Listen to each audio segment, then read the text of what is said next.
It's not about, I'm going to change everything right now and get it all done. It's like, what's the one thing you can do to make progress? Hi, I'm Michael Hyatt. And I'm Megan Hyatt Miller. And you're listening to The Double Win Show. So today, we're excited to share with you our conversation with Henry Oliver.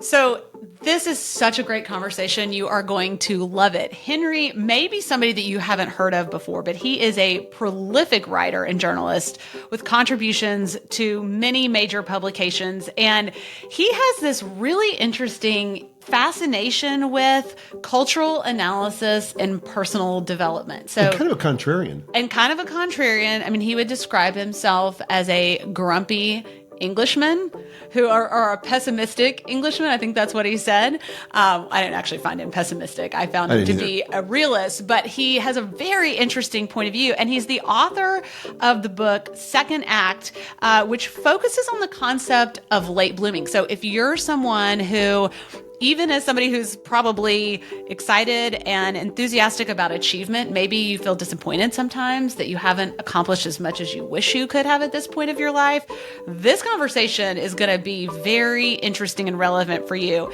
He talks about some themes like reinvention and success throughout one's career. And he talks a lot about some kind of almost mundane ingredients to doing that well, but in ways that you've never thought about it before. I just felt like, you know, the little emoji that's like the head exploding emoji. I felt like that was my brain during this conversation the entire time. You know, I felt incredibly optimistic because I felt like, oh, my best days are ahead of me. Right. So if you feel like maybe you've peaked, I promise you, you haven't. Yeah. So enjoy this episode. Henry, welcome to the show. Thank you for having me. I'm obviously thrilled to be here. This is going to be such a fun conversation, I think, for our listeners. And I just want to start at the beginning and ask you, can you kind of share some key milestones in your journey that led you to where you are now, and talking about this idea of the second act? About 6 years ago, I had cancer. And it was like not very serious, but I had to take some time off work and get chemo. And the doctor said, look, everyone comes back and says, Doc, it changed my life. It was the best thing that ever happened to me. I finally, did what I wanted to do. And he said, you're going to end up writing your book or something. And I looked at him and I said, that's not what I'm like. It's not going to change my life. Let's just do the drugs, go home, forget the big transformation. Okay. It's like Larry David, but more grumpy. You know what I mean? And then with all this spare time, I was sitting at home and I was like, I'm going to do some blogging because I don't feel like I can get up and do anything, but I'm going to do some blogging. And it like gradually turned into writing this book. So I had to grudgingly admit, yes, the doctor was, yes, okay. I had a moment in my life when these things changed. But I prefer to think of it like that because rather than like I had this big revelation, I had this big milestone. It was like I'm sitting here. I want to do some writing, I'll do some writing. And it builds and it builds and it builds.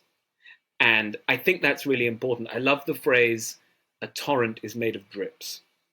We all are waiting for this great moment when you like fall off the horse and have your conversion on the road to Damascus. But there are many years of preparation that go into that, right?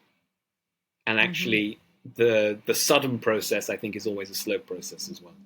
What was it about late bloomers that captivated you and made you want to write about them?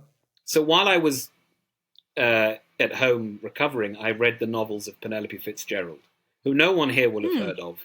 She's a fantastic English novelist, and I love her work. And she didn't write her first serious novel until she was 60.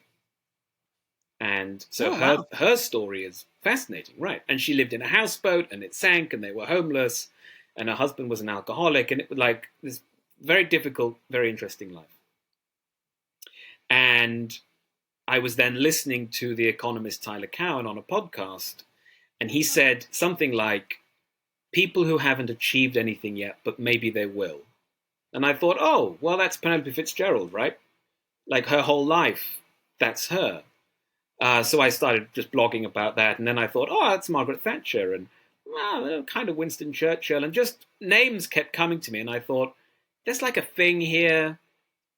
And so I was just blogging about it. And then when I was at work, my clients were saying to me, I was like in marketing, where's all the talent? We need to recruit people. Where are all the people? And I was saying, well, if you look at the data, they're all like 50 plus. That's where the action is. That's where the talent's sitting in the market. We're not interested in that. You know, they were kind of reluctant about it. And I was saying, yeah, but no, but these guys are great. This is a wonderful group. They've got experience. They've got expertise. Like, and I start talking about Penelope Fitzgerald, and it's like, what the hell is he going on about? But I had this like big crazy idea in my head that I was going to pull it all together, right? And so gradually I did, and I got into this concept that the late bloomers are out there, and we're not paying them enough attention.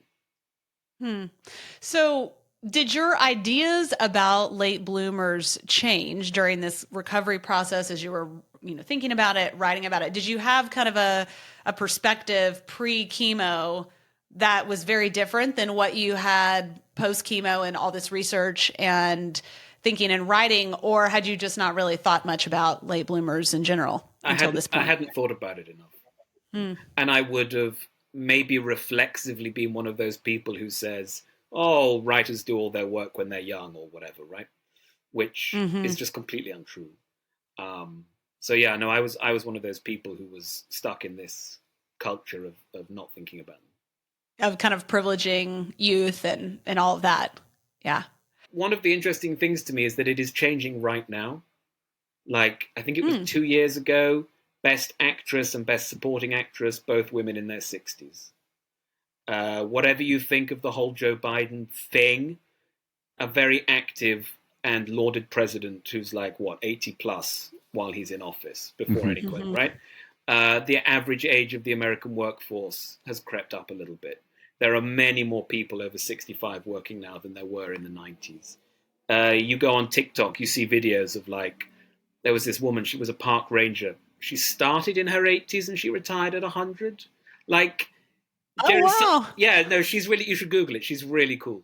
Jerry Seinfeld directing his first movie when he's 70. It's just a bit more in the culture now that like, oh, you're 60, you're going to do something new and exciting now, as opposed to, oh, are you going to retire, dear? Right, which was kind of more of the default. So I do think I've come out of the book and been like, oh, yeah, more people are thinking about this now. This is great. Ageism is gradually declining, I think. What is it culturally that accounts for that shift where A, there's more appreciation for people that are older, and B, people that are older don't just want to retire and play dominoes for the rest of their life? So I think there are two things. The first is that we have an aging population, right? And what that means is that there are a lot more people of that bracket who have a lot more cultural influence, a lot more income, whatever. The second thing is that we've just made lots of really good progress. Yeah, so you have a longer life, a healthier life. You just have way more options available to you. You can re-educate, change careers, whatever. So people have been rethinking the like educate, work, retire model into more of a like educate, work, re-educate, change, do other stuff, have a portfolio, go part-time while you semi-retire, but like everyone can travel more now. And so our expectations of our lives, like if I think about my grandmothers, it was like they stay at home, they're very respectable, they watch some TV, they go to the shops on Tuesday, that's their retirement, right? My mother is like going all over the world, she's picking up new sports, like the baseline is just so different. Yeah. And so as you just get a lot more people like that, your default perception of age, and just the quotes older people, there are no old ladies anymore. It's true. You know, there's these funny memes you see on social media of like that American television show, The Golden Girls, one of those women in their 50s next to like J-Lo, and it looks like your great grandmother next to your sister, like it's super dramatic. And you're like, how can these people be the same age? I mean, Botox for sure, but other things. Anyway, I mean, I do think that 40 is the new 25, or 60 is the new 40. I mean, I think about my grandmother when she was your age, and she seemed Ancient. Ancient. Yeah. She was getting her hair set on Saturday mornings for the week and, Yeah. all that kind of stuff. She wasn't like playing pickleball and traveling the world, to your point. So I really do think our sensibilities have changed. Our expectations of age have changed. Totally. So that makes it much harder to look at a 50, 55, 60-year-old and be like, they're on the decline. It's not going to be the same. Like, actually, many more of those people are just as vigorous as their younger counterparts. Yeah, and are still absolutely. competitive, right?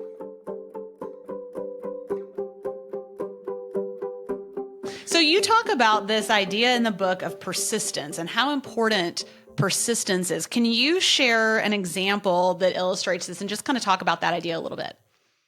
Let's talk about Katharine Graham, because she's like an American hero, right? She took over the Washington Post when she was 45 one day because her husband killed himself. And her confidence had been eroded day after day in this terrible marriage. Her mother had been very bad for her self-esteem when she was young. Her husband was domineering and bullying, and she'd ended up unable to get herself dressed with any confidence to go to an event or a dinner party because she'd been really diminished. And all of her friends and people around her are saying, well, you've got to sell the paper, right? You're not going to take it over. And most of us in that position, I think, would say, my God, what am I going to take over this business? Because it's not just the newspaper. They own Newsweek, they own TV, they own radio. Like, it's a media organization, right? But she had this deep set of beliefs from her childhood. It had been her father's paper. She'd been brought up with amazing privilege, like servants in the house. She'd been very well educated, and she loved the news. I mean, we think we're obsessed with the news today. She just could not get enough. So her response was, the hell am I going to be the one that sells my family newspaper? Now, this is rock bottom for her. And what she's relying on, more than any skill set or anything like that, what she's relying on is fierce determination, right? She has been through so many difficult things in her life, and she's like, well, why would I quit now? And this is really what saw her through decades of becoming the most successful CEO in America. Huge, huge financial returns. Warren Buffett invests. And he said to her, I didn't invest in all those idiots out there. I invested in you. Right? Now, this is Warren Buffett. This is not some throwaway remark. And underlying all of her ability, obviously very well educated, very capable woman, but underlying that is this huge determination. She saw down a really, really fierce strike that would have bankrupted the company. She decided to publish Watergate. They were doing an IPO, and the government was giving them very heavy hints. If you publish this stuff, we'll take away your license to do TV news, and that will sink your IPO. Right? So she is making these decisions. These are not decisions for a major intellect or someone with great strategic genius. These are decisions for someone who is made of steel. And that's what she had. And she just persisted for years and years and years. And she went from being this diminished person to being if you want to be someone in Washington, you have got to go and see Katharine Graham and get anointed. You know what I mean? That's just, there's no other way. There's no other way. So she's a great example of that. Yeah. I don't know if you're familiar with Arthur Brooks, professor at Harvard, who wrote a book called From Strength to Strength. Yeah. And in there, he talks about fluid intelligence and crystalline intelligence. And so he says that it's like two different ways of being and of working. And usually a lot of the innovation comes in your early years, but a lot of wisdom comes in your latter years. So I'd love to know your opinion of that. And also, I'd love to know how that kind of integrates with your concept here of late bloomers. So I argue against Brooks in the book, but I don't do it super openly because I don't believe in having those sections where you're like, oh, this guy is wrong, and I'm very much, though, putting forward the opposite point of view. I think there are a couple of things. Yes, that is what the graphs about intelligence show us, okay? But how important is intelligence? There's really interesting data not like brilliant data, but really interesting data that the political leaders who become the most eminent, right, the most significant names like Harry Truman, are often the least educated. And part of that is because you can be really, really clever and become a leader, like Woodrow Wilson with his PhD and everything. But there are other qualities that are important to leadership that intelligence cannot solve. And one of those is being a really good decision maker. Now, Truman was a great decision maker. He'd been in the army, he'd been in business, he'd been in the Senate. He dealt with the very dirty politics of his home state. Like, he had a lot of experience that made him really good at, sniffing out when someone was full of it and when they weren't. So I would just say, like, does fluid and concrete intelligence matter very much in that context? Probably not. The second point, and this is a much more direct response to Brooks's, these are averages, okay? And we live under the tyranny of the average. And what his book, which was originally an article, basically says is, look at this average curve. It dips, I can't remember, like in midlife, and it goes down. That's going to be you. You need to think about what you're going to do. And I have data in the book where I show, it's fascinating, a group of people in Scotland, the same people were given the same IQ test 70 years apart. Now, some of them got lower scores because intelligence declines as we age, like the graph says. Some of them got the same score, and some of them got a higher score. And in a way, the actual thing you want to take from this graph is, yes, on average, there is a decline. Obviously, at some point before you die, you lose executive function, and you lose memory, and you lose all of these things. But there is also a lot of variation around the curve, and you don't know where you are on the graph. No one has measured you. No one can point you to where you are, right? So this like big generalizing idea he has where he's like, that's the curve, guys, make your choices. I'm like, that might not be your curve, actually. That's quite a big statement. This isn't like we discovered a law of thermodynamics. Like, this is an average. So, yeah, some people will look at themselves at 55 and say, you know what? I am a little bit further down the curve. I shouldn't be the CEO. I am going to rethink the way I, like, split my time or whatever. Some people will look at themselves and think, if I could partner up with a 25-year-old colleague and they bring all the fluid intelligence and the sparkiness and I bring decades of knowledge and experience, we could be a phenomenal team. Why isn't that his answer, right? I just think, like, be aware of it, but make your own choices and have, like, honest understandings of what you are like, and be aware that there's a lot of variation around the average. Well, it seems like those thoughts can become limiting beliefs. Like if I think that I'm going to decline cognitively, then I'm going to probably see myself decline cognitively. Right? I mean, the limiting belief is going to have an impact. Well, your behavior and your choices could follow that belief. Yeah, exactly. Like you stop doing things that would keep your mind sharp, that would be interesting to you, that would be innovative, and therefore you do less things that are innovative and forward thinking. You know, so the way I see it is this: like, I've consulted with lots of organizations and I've met lots of people at C-suite level, right? A lot of them are of an age where they should be skidding down that slope. But when you're in the room with them, it's like the dude's at the top of the curve. He's fine. You know what? Like I'm not worried about this guy. He's pretty sharp. It would be insane for someone to say to this person, "Oh well, according to the average, you should be retired." Like, what? Crazy advice. Like, make your own judgment about who you are. I really, really object to this. Like, as I say, the tyranny of the average. I think that's a fascinating perspective. And I like that there's a little bit of room and flexibility in that, that we can use our own judgment and factor in the unique ingredients of our own life to assess ourselves. Well, and I, not to toot my own horn, but like I'm 69 and I taught in the last 2 weeks, 2 4-hour workshops on artificial intelligence. And like, I've really done a deep dive into that. And I feel like I'm at my peak cognitively. Well, just to further that point, I was in the car last night with Mom, your wife, obviously, father daughter, just in case you didn't know, and we were on our way to a yoga class, and I said, "Man, don't tell Dad this because he's just going to get like a big head about it." But he is freaking genius about this AI stuff. Like I think he takes for granted what he already understands.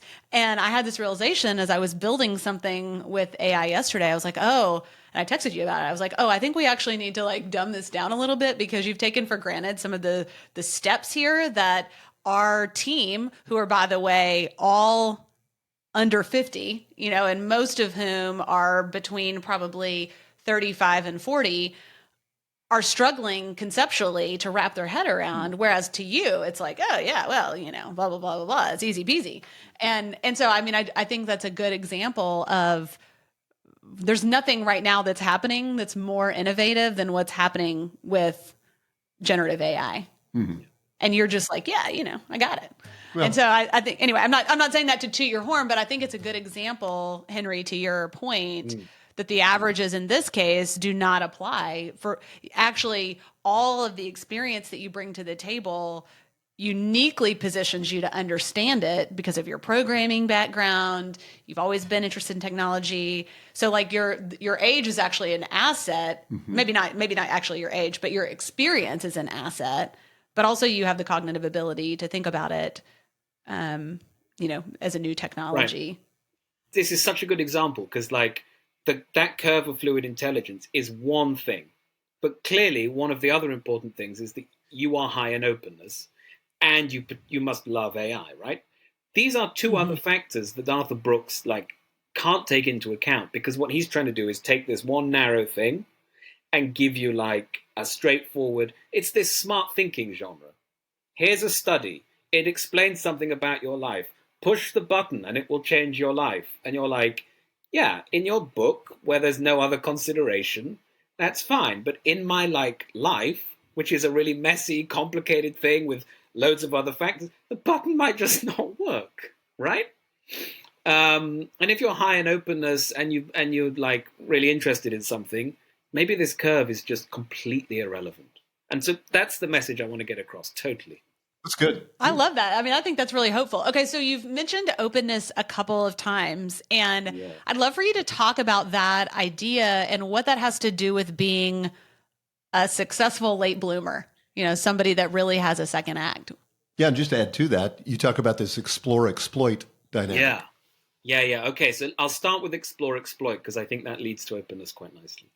The explore-exploit thing comes from a paper that said, why do people have hot streaks?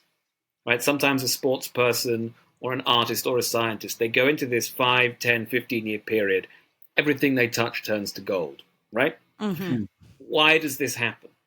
And the conclusion they came to after looking at a very large group of people across all these disciplines is, first, they're in explore mode, which is just looking around, trying stuff out, being interested in different things. Not necessarily trying to achieve anything, just burrowing away at your own thing and looking at different stuff. You then choose what it is you're going to work on, and you go to exploit mode. So if you're a research scientist, there are people in AI like this, right? They spend 20 years at the university doing their research, like just getting into their thing. And then at some point they say, I'm going to a business, I'm going to a corporate lab, I'm going to make something. I'm going to have a team around me. They've got a logistics operation. We can do delivery. Like the infrastructure is not I'm doing my thing and writing my papers. It's when are we shipping? Yeah. The paper says the key thing is that you make that switch from explore to exploit. And that's what gives people a hot streak. And I was like, oh, that's kind of what my book is saying, actually. I found this paper at the end and I was like, oh, this is amazing. Like, this happens so often with late bloomers. And I think it tells you that openness is a good thing, but it can be a trap, right? If you stay in... Before you get into that, will you just say what you mean by openness, just in case anyone is like, so openness is like, I'm interested in lots of different things. I'm a curious person. I'm not just going to stay with what I already know and like. If you come to me with different ideas, different experiences, I'm like so.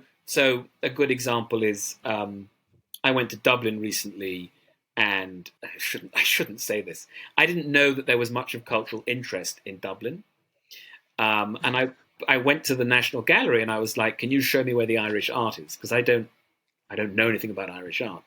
I was blown away, and some of the stained glass was just life-changingly good. Hmm. That is an example of like openness to this new type of art that previously I'd have been like, I don't know, do they have any art? I don't know, whatever. That's so rude. I am like part Irish. I'm not just being an awful English colonialist. So this can be really good, right? Because openness brings you to new ideas and new thinking. But it can be a trap in the sense that you can become one of those people who lives entirely in explore mode and sort of dabbles around in different things and like gets lots of different experiences, but doesn't do anything with it.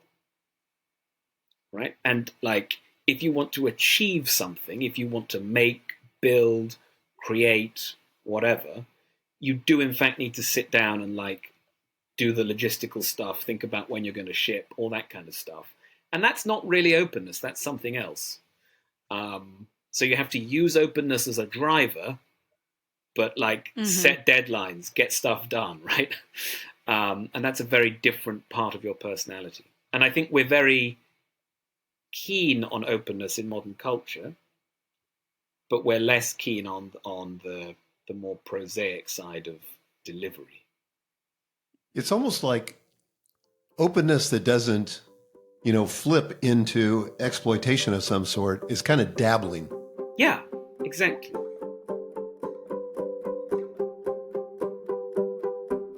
But you talk about the idea of networking numerous times in the book. So can you talk about what that means and how it helps us to build leverage later in our lives?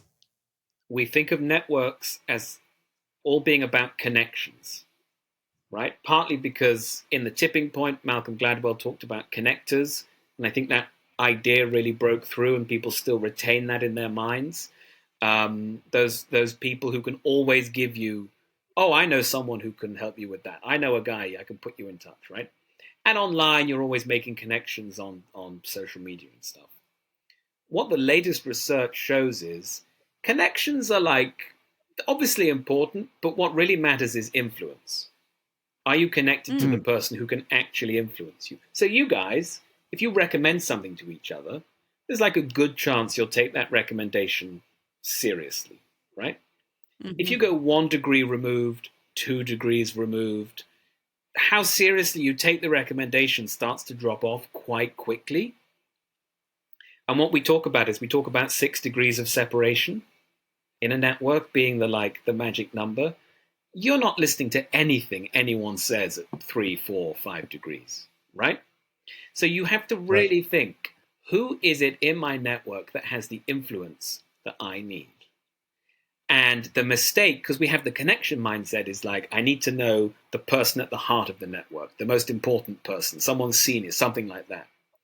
But actually, the most influential person might just be, like, if you said, oh, I've got a friend and she can recommend this great book on AI to you, you'll be like, well, I trust you, so your friend's probably an okay, right?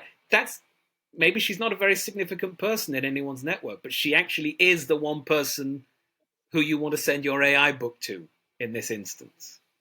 And so thinking about that is a bit more subtle and a bit more difficult. And it's not so easy to like make LinkedIn posts about why that's the magic, but that is the magic. And what it means, if you're looking for like a takeaway on that, is you might be the most influential person for someone in your life right now in a small but significant way, even though you're not like a big shot. There's George Eliot in her wonderful novel Middlemarch says this at the end. She says that things are not so bad with you or I as they might be, depends on the unhistoric acts of all the people who've gone before us. And what she's saying is you go around and you're like a good person or a bad person, just in your daily life, you're nudging the world one way or the other. And that's pretty influential. And that does, in fact, make a difference to people. And it turns out Mm-hmm. networks are a bit more like that and a bit less like, I got 10,000 connections on LinkedIn or whatever. Because like just because you do that doesn't mean you get invited to the White House party or some other. Like that's not how it works. I think that's kind of hopeful because most people are not influencers.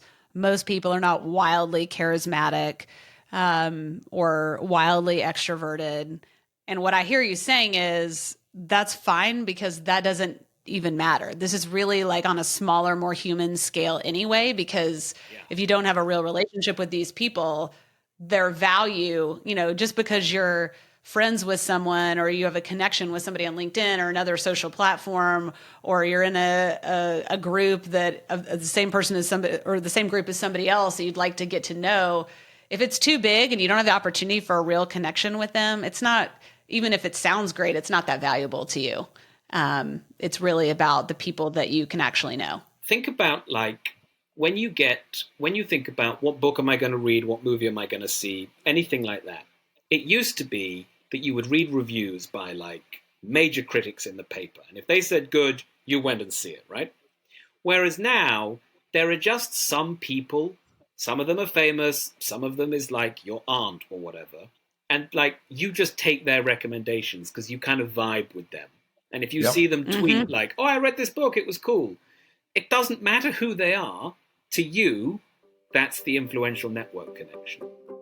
And so that is much more how it works now. Another idea that you talk about is resilience. That's something we resonate deeply with. It's like the thing you don't want to actually resonate deeply with, but you do because, at a certain point in your life, you've been through a lot, right? But you talk about that resilience is built through adversity. And the question I have is how can somebody cultivate resilience when they're facing their own challenges? I mean, I think one of the truths about being in midlife or beyond, like I just said, is you are going to have adversity. I mean, that like there's just kind of no way to escape it. But whether or not you become resilient is not a given. I mean, that's not the definite outcome. So, how can we make good use of that adversity? I guess. Which bit do you think? Are you thinking of like Audrey Sutherland and Yeah. resilience? Yeah. Yeah. Yeah, this is a really interesting question, and I sometimes say to people the book sounds more optimistic than it is because it tells all these stories about people like Audrey Sutherland, who I'll explain in a minute because she deserves to be world famous. But actually, the thing that keeps coming up is hard work. Hmm. And like in a funny way, the answer to your question is you build resilience through hard work. And like, I don't have a better answer. I don't have a happier answer than that, right? It's graft, it's grit, it's toil, it's whatever the word is. Like, it's everything you don't want to hear. I'm from England and I've got bad news, right?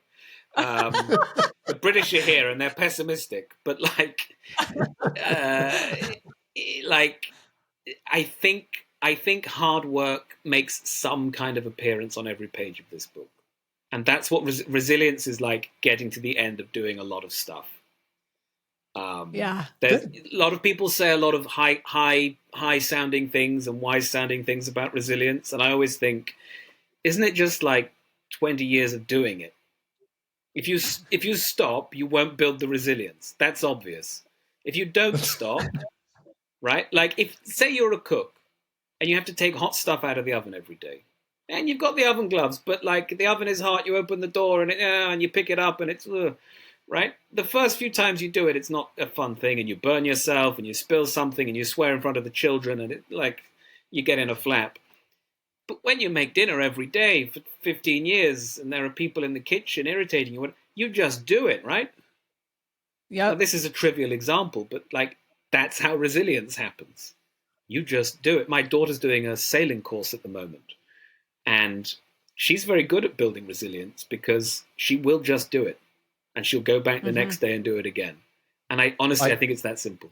I think if you boil this down, this is really profoundly simple. And thank you for this insight. Yeah. It's basically if you want to be more resilient, just don't stop. That's simple. Just on it, grit your teeth and keep doing it until it's less difficult. This is so British. Like, stop complaining. I love it though, because I think it rings true. I just had a conversation this morning. I was in the kitchen with our nanny, we've had 3 weeks of sickness, some weird virus, COVID. Now we got some people in our family with walking pneumonia. We thought one of our kids was finally, after 2 weeks, going to go back to school. We started school. We basically haven't been to school yet. We're kind of in that thing. And I'm talking to her, and one of my family members had said to me, "Oh gosh, this is just terrible. It's got to be so hard." And I said, "You know what the thing is? I've been a parent for 15 years, 16 years now. And at some point you're just like, this is just another day at the office. Of course the kids are sick and they woke up with a fever after they didn't have a fever and you thought they were going to go back to school. Like, you just roll with it and you just flex and you move a couple things around and you don't get all in a huff about it. You just do it. And I think that is resilience. That's a very mundane kind of pedestrian example, but that's kind of what we're talking about. Once you've logged enough miles that you aren't shocked by, oh my gosh, everyone's sick at the beginning of school. Like, this is such a crisis. It's like, no, this is just what happens because the kids are dirty and they lick everything and touch everything. God. They never wash their hands. Like, it's to be expected. And we're just going to keep on going, This may be also sometimes where hope doesn't serve us. Yeah. Yes. Because we think, we're going to get to the place where we won't have any problems. And won't that be great? Yeah. No, you won't. That just basically builds in even more disappointment and more frustration. And probably you're going to be more likely to quit. Yeah. Yeah. Because your expectations aren't met. Whereas if you just expect things to go wrong, it's just kind of like, oh yeah, like you said, another day at the office. Yeah, this is just this is how life goes. And then it's like actually weirdly hopeful, less stressful, and empowering by just being a realist about it. But like, I find it so odd. Like, Americans ask me this a lot, and I'm like, but you all live in the land of resilience. American history is the history of like, we have to keep going. We have no other choice. Like, yeah, you're all so good at this. It's the British over here who are complaining about all these minor problems all the time, right? You guys, I was in Wisconsin last year. It was April, which for us means like spring is coming. Maybe it's getting a bit warmer. In Wisconsin, it was 0. It was sleet. It was icy. Like, the sky was dark. And I went downstairs and I said, "Wow, you guys are having some bad weather." Huh? And they went, "We're so thrilled it didn't snow." And right? And it's like 7 a.m. and the roads are full. And I was like, well, I guess you never get to Wisconsin and like create the state unless you're prepared to be pretty resilient and just keep going, right? Yeah. Wisconsin doesn't exist if you can't do that. So I think it's a very American thing, actually.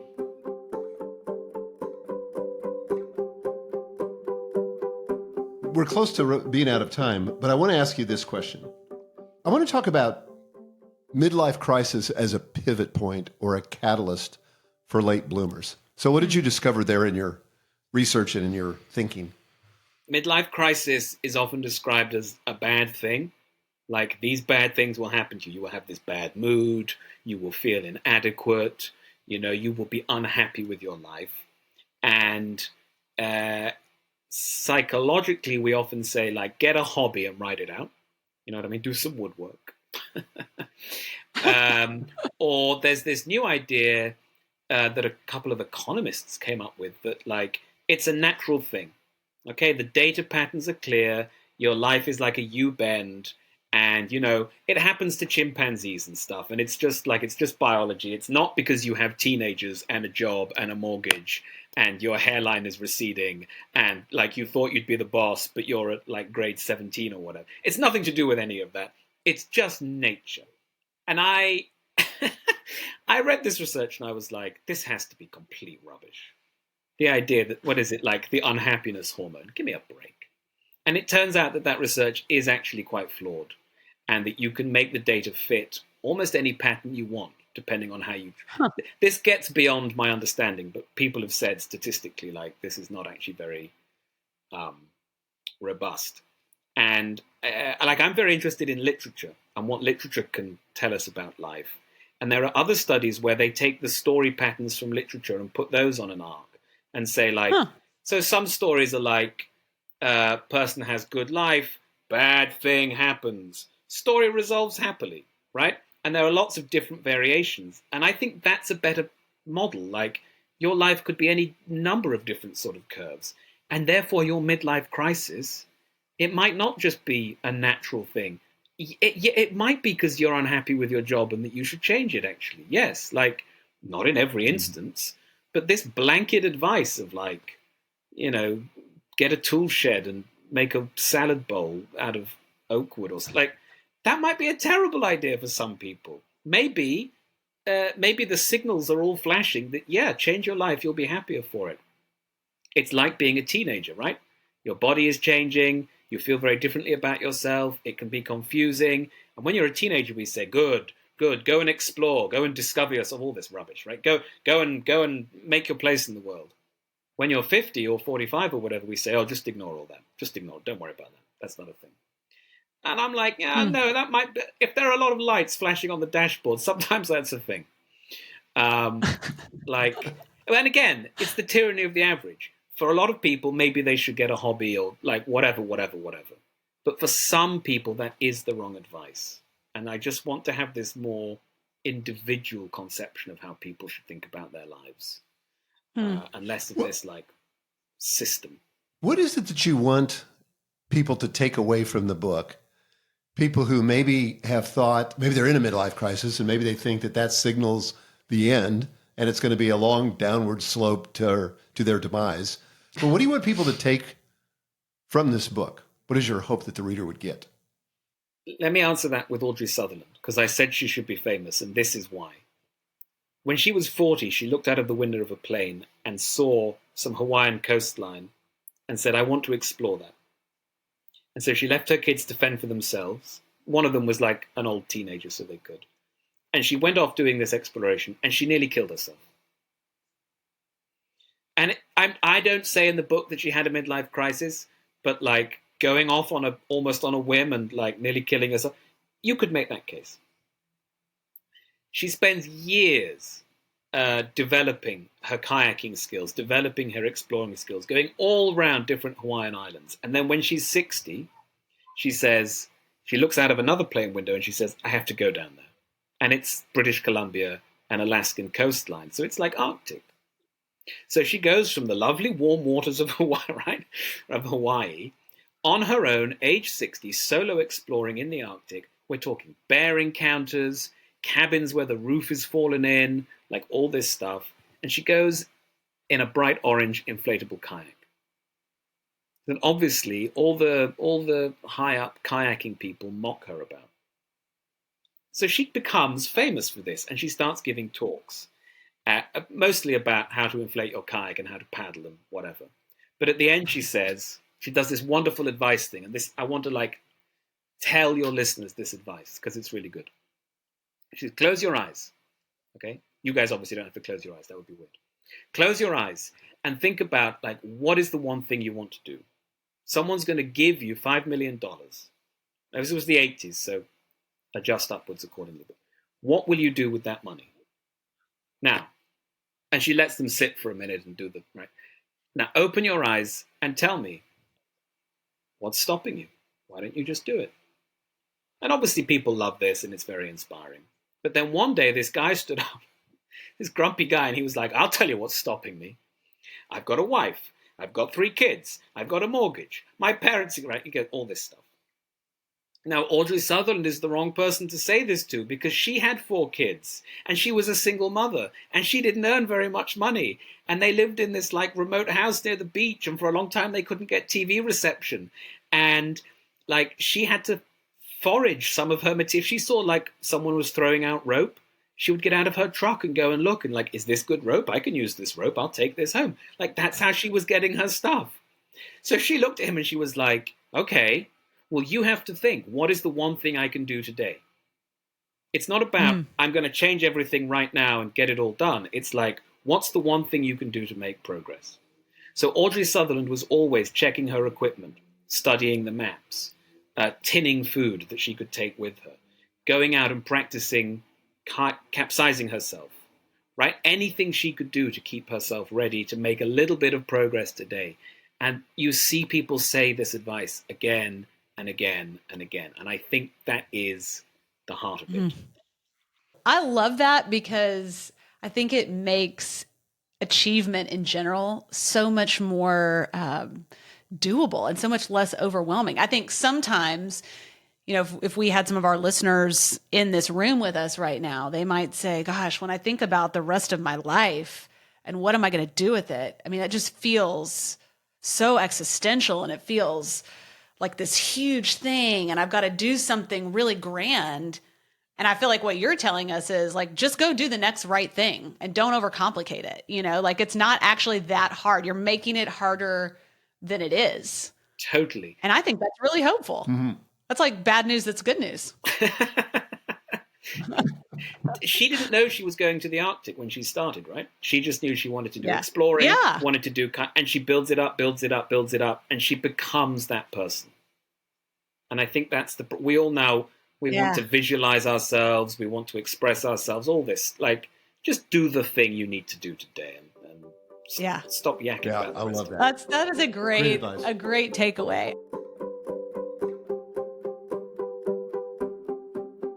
Okay, so we have several questions that we ask all of our guests, and we'd love to ask them to you. So the first one is, what's your biggest obstacle in getting the double win? This idea that we talked about, before we started recording, of winning at work, but also succeeding in the rest of your life. Like, what for you is tough about that?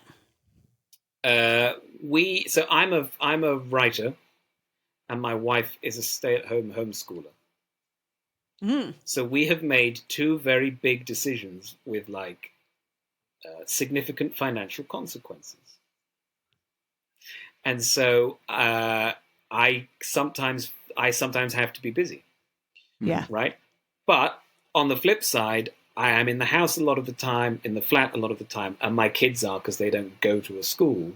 And so that helps me balance it out. But it is easy for me to get up, go straight to my desk, work for 5 hours, get some food, and go back to my desk. And that's obviously not a good pattern. I can relate. Yeah. Right. But I'm at a stage in my life where they're growing a lot and they eat a lot, and it's quite motivating. That's right. I hear you. I'm right there with you. Okay, so how do you personally know then, on the days when it works well and you're like, I really feel like I'm winning at work and succeeding at life? How do you know? One of my favorite modern poets is called Jack Gilbert. He's an American poet. I would encourage you to look him up, because he's not as famous as he should be. And he has a wonderful poem. It's called Highlights and Interstices, which is just not the sort of title that's going to make anything famous. But it has this line: the best is often when nothing is happening. I think about this all the time.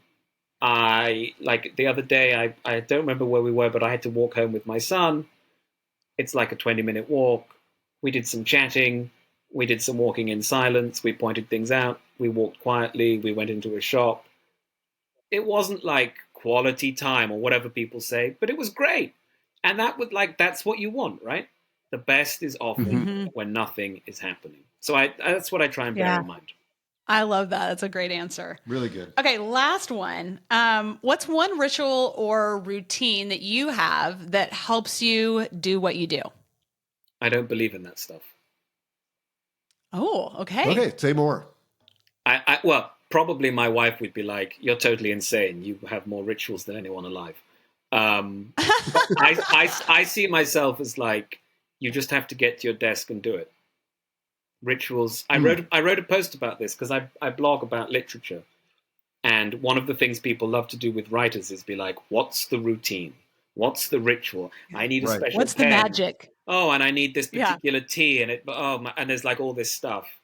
And I said, if you read writers' diaries and you think about what do screenwriters say and whatever, there's this line from a professor at UCLA, I think, of screenwriting. He says, "You sit your ass in the chair and type."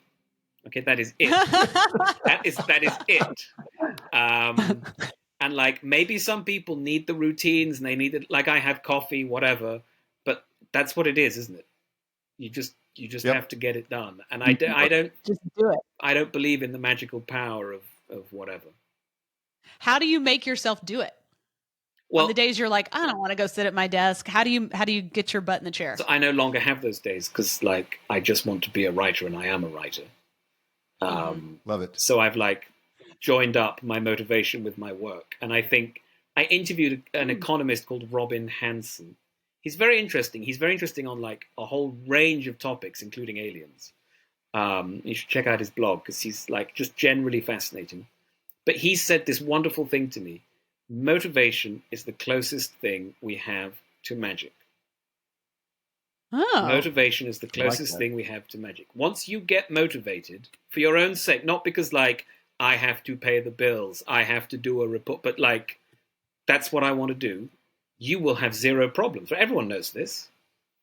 You will have zero problems. Now, obviously, if you can tie it to some kind of feedback mechanism where you get paid, you get praised, you get whatever, that's all good.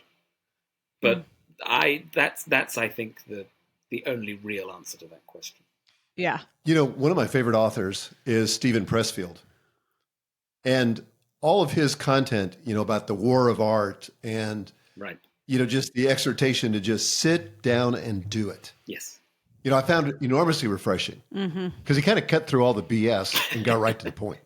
Right. And it's what we were saying earlier. It's a really simple answer. It might not be the answer you want, but it is actually that simple, right?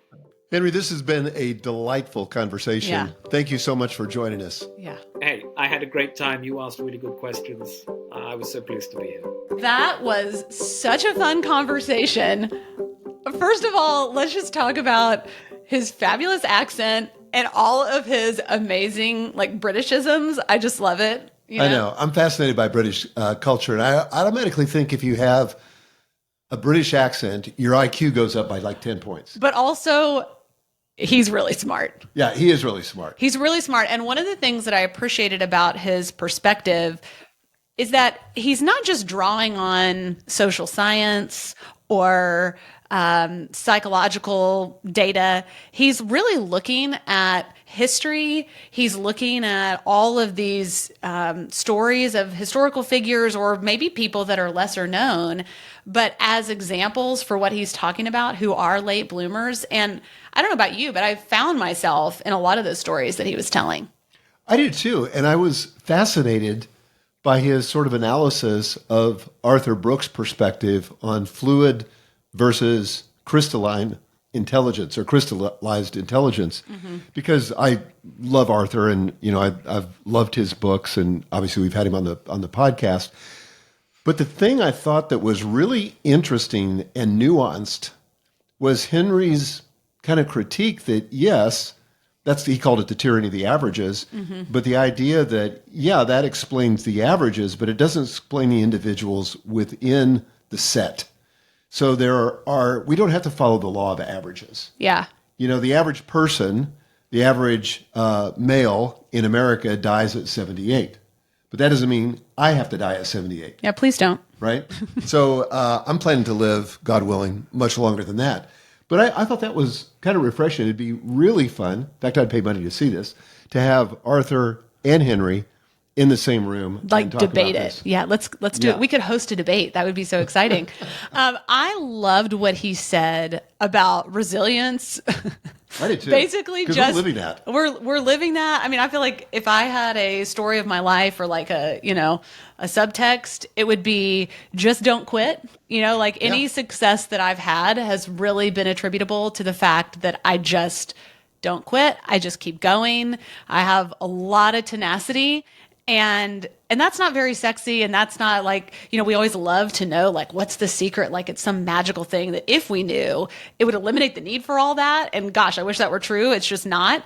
But there was something that was kind of refreshing about it. And like I said, while we were talking, it feels freeing to me. It's like, I can just eliminate the expectation that this should be easier than my experience. Yeah. And actually that's okay and redemptive and a good thing. Yeah, and we're probably going to need to draw on resilience till the day we die. You know, it's not like we're going to get to this plateau where all of our problems are behind us and we can just coast on into eternity. Don't think that's going to happen. Well, and I think for you guys who are listening, as you're thinking about being intentional with your life, as you think about pursuing goals, as if you think about pursuing a vision for your life, because contribution matters and you don't want to just drift, you want to design your life. I think that this is heartening because as you're doing those things, what your expectation shouldn't be is that, well, it should be easy. Or it should be easier than it is. Like that's not what we're selling here. That's not what our experience has been. It's just that like if it's going to be hard, which I think is true, it's going to be hard. It might as well be hard going somewhere that matters. It might as well accomplish things that are meaningful if it's going to be difficult rather than just pointless difficulty. Well, and if you think about it, it's the hard things that teach you the lessons that you remember that makes life rich and meaningful. Yeah. When you're just sitting around on the beach somewhere, I could barely remember those kind of vacations where everything was easy, but it also wasn't that meaningful. Right. Right? Yeah. Okay, one last idea that I wanted to talk about. You can have another idea too, but I like the idea of openness, where he was talking about exploration and being exploitive in a positive sense, taking what you're open to and what you're learning and then using it in some way. Yeah. And I think this is a good indicator whether you're going to have a great second act to your life or not. If you're open and curious, that can lead to an amazing set of circumstances and an amazing life. But I think of some of my friends who have kind of shut down. They're no longer open. They're no longer curious. And they're just stagnating. Yeah. And after a while, it's a little bit, I hate to say this, but it's like bananas that are, a little too old. Oh, there you go. That's such a visual. Well, what I was just thinking as you were talking was it's kind of like that fixed mindset, growth mindset idea. Yes, I thought of that too. And I think the growth mindset is pretty easy when you're young. Because you don't really have any models for how the world works yet. That's the whole point. You're figuring it out. But our brains, what we know from our own research is that our brains like certainty so much and they default to what's comfortable. That is sort of the gravitational pull neurobiologically, that if we're going to be open, we actually kind of have to challenge ourselves to be that way as we get older, because we have a lot more things that we could just kind of rest and be certain in, even if they're not really certain, like we could feel confident in that. And that's going to keep us from making our greatest contribution. I think one of the things I always respect when I meet people who are older is those people who are willing to challenge closely held assumptions and belief. They're willing to entertain new ideas. They're not just doing what they did 30 years ago or 20 years ago. They're willing to have flexible thinking. And I think that becomes more difficult as you get older, but man, it's like a superpower because then you get to match that with all your experience and expertise. Well said. Guys, if you would do us a favor, and that is review the show, recommend it to your friends, review it, give us a 5-star rating if you possibly can. That helps us get the word out and brings visibility to the show. So we'd be so grateful if you do that. And thanks again for joining us. We look forward to seeing you next week.